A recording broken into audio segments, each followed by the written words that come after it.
प्रिय मित्रों नमस्कार। हमारा भारत यूट्यूब चैनल पर आप सभी का स्वागत है। इस वीडियो को ज़्यादा से ज़्यादा शेयर करें और लाइक करें। अमर बलिदानी गोकुला, इस लेख के लेखक हैं अशोक चौधरी मेरठ से।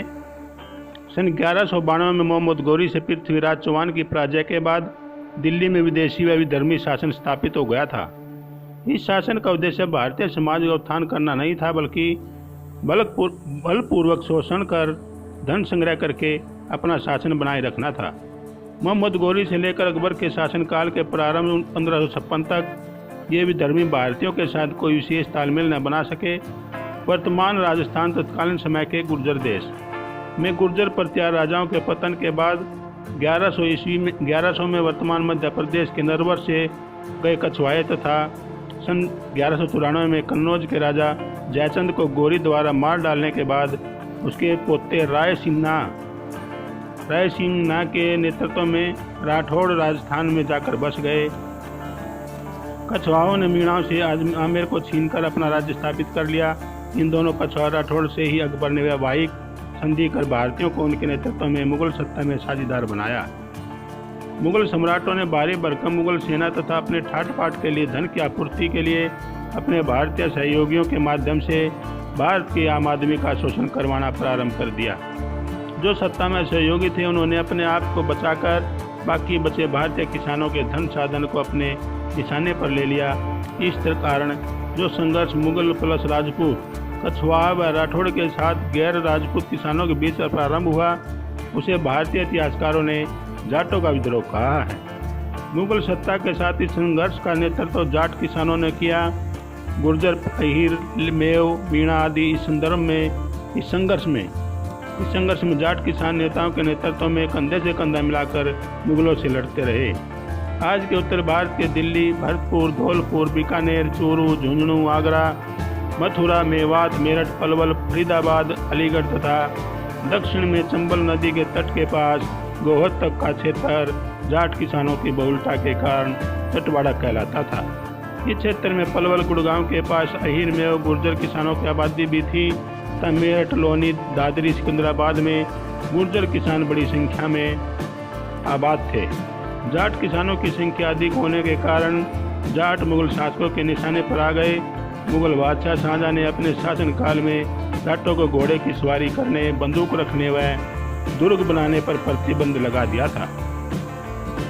सन 1636 में ब्रजमंडल के जाटों को कुचलने के लिए शाहजहां ने मुर्शीद कुली खां तुर्कमान को कामा पहाड़ी, मथुरा व महावन परगनों का फौजदार नियुक्त किया। मथुरा में कृष्ण जन्माष्टमी का मेला बड़ी धूमधाम से लगता था। इस मेले में आसपास की जनता बड़े उत्साह से भाग लेती थी।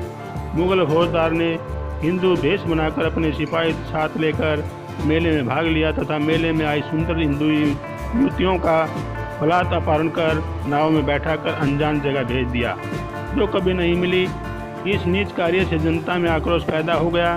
साधारण जनता को कुछ न कर सकी, परंतु सन 1638 में संबल के निकट स्थित जटवाड़ा नामक स्थान के निकट जाटों ने इस मुगल फौजदार का वध कर दिया। उसे उसकी नीचता की सजा दे दी। मुगल अधिकारी की हत्या से सरकार व जाटों के बीच ठन गई। अब शाहजहां ने आमेर के मिर्जा राजा जयसिंह को अपने सम्मान की लड़ाई लड़ रहे किसानों के दमन के लिए नियुक्त किया। जैसे ऊपर बता दिया गया है कि आमेर के कछवाहे मूल रूप से आमेर के रहने वाले नहीं थे, इसलिए कछवाहों का सत्ता लाभ के अतिरिक्त यहाँ के समाज से कोई सरोकार नहीं था। अतः मिर्जा राजा जयसिंह ने न्याय अन्याय का भान न रखते हुए बड़ी संख्या में जाटों, गुजरों व मेवों को मार डाला तथा अपनी जाति भाइयों को जाटों, गुजरों, मेवों की जमीन पर बसा दिया। यह संघर्ष चलता रहा। औरंगजेब सम्राट बन गया। औरंगजेब ने पहले से अधिक शक्ति बरती। औरंगजेब ने मथुरा व राजस्थान में स्थित मंदिरों को तोड़ने के आदेश दे दिए। 1666 में ही देने प्रारंभ कर दिए थे। मुगल सेना के अत्याचार से तंग आकर सन 1666 में विलुप्त तिलपत गांव के जमींदार गोकुला जाट के नेतृत्व में गैर राजपूत किसान पुनः संगठित हो गए। मुगल सेना के अत्याचार व बढ़ते दबाव के कारण गोकुला तिलपत छोड़कर महावन आ गया। गोकुला ने जाट, मेव, मीणा, गुर्जर, अहीर, पंवार जाति के किसानों का सम्मेलन कर मुगल शासकों को लगान न देने के लिए सहमत कर लिया। औरंगजेब को जब यह सूचना प्राप्त हुई तब सम्राट ने मुगल सेना नायक अब्दुल नबी खां को गोकुला के विरुद्ध कार्रवाई के लिए भेजा। मुगल सेना नायक ने सहूर गांव में ठहरे गोकुला पर हमला कर दिया। गोकुला के साथ हुए इस युद्ध में मुगल सेना नायक अब्दुल नबी खां मारा गया। मुगल सेना नायक को मारने के बाद गोकुला की किसान सेना ने मुगल समर्थित सादाबाद गांव को नेस्तनाबूद कर जला डाला। ऐसी परिस्थिति उत्पन्न होने के कारण औरंगजेब खुद मोर्चे पर आ गया। उसने गोकुला की सेना को घेर लिया। गोकुला की सेना शाही सेना से संख्या बल में काफ़ी कम थी। ऐसी स्थिति में घिर जाने के कारण महिलाओं ने अपने सम्मान को बचाने के लिए जोहर कर लिया तथा गोकुला के हजारों किसान सैनिक इस युद्ध में शहीद हो गए। गोकुला को गिरफ्तार कर लिया गया, सम्राट के सामने पेश किया गया। औरंगजेब ने गोकुला को मुसलमान बन जाने पर माफ़ कर देने की शर्त रखी, जिसे गोकुला ने अस्वीकार कर दिया। 1 जनवरी सन 1670 को आगरा में लाल किला में स्थित कोतवाली के सामने गोकुला को टुकड़े टुकड़े करके मार डाला गया। गोकुला पराजय, पीड़ा और कष्ट का विष पीकर अपनी आज़ादी को बनाए रखने के लिए तिल तिल कर प्राण गंवाकर शहीद हो गया तथा आने वाले समय में होने वाले संघर्ष के लिए कुर्बानी की आधारशिला रख गया। जय हिंद, जय भारत। मित्रों, यह जानकारी डॉक्टर आशीर्वादी लाल श्रीवास्तव की किताब से मध्य भारत के इतिहास से ली गई है और नंबर 2 डॉक्टर मोहनलाल गुप्ता की किताब लाल किले की दर्द भरी दास्तां से ली गई है। प्रिय मित्रों, इस वीडियो को ज़्यादा से ज़्यादा शेयर करें और लाइक करें और फ्री में हमारा भारत यूट्यूब चैनल सब्सक्राइब जरूर कर लें। आपका बहुत बहुत धन्यवाद, शुक्रिया।